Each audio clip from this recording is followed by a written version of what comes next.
کراچی اور اسلام آباد کے 2 شہریوں میں کورونا وائرس کی تصدیق معاون خصوصی ڈاکٹر ظفر مرزا نے تصدیق کر دی۔ دونوں متاثرہ مریضوں نے گزشتہ دنوں ایران کا سفر کیا تھا۔ پاکستان میں آج 2 لوگوں کو کورونا وائرس پازیٹیو کنفرم ہوا ہے، تو ہم اب یہ کہہ سکتے ہیں کہ پاکستان میں کرونا وائرس کی ڈیزیز کے 2 مریض آج ان کی تشخیص ہوئی ہے۔ کورونا وائرس کے خطرے کے پیش نظر کراچی اور سندھ بھر میں تمام نجی اور سرکاری تعلیمی ادارے آج اور کل بند رہیں گے۔ کمشنر کراچی کے آفس میں ایمرجنسی کنٹرول روم قائم کر دیا گیا۔ بلوچستان میں 15 مارچ تک تمام سرکاری اور پرائیویٹ تعلیمی اداروں سمیت دینی مدارس کو بند رکھنے کا اعلان کیا گیا ہے۔ بلوچستان میں میٹرک کے امتحانات بھی ملتوی کر دیے گئے۔ پاک ایران کا افغان بارڈر 5ویں روز بھی بند ہے۔ ایران سے پاکستان داخلے پر مکمل پابندی ہے۔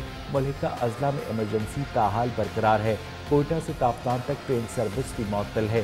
معاون خصوصی آج تافتان کا دورہ کریں گے۔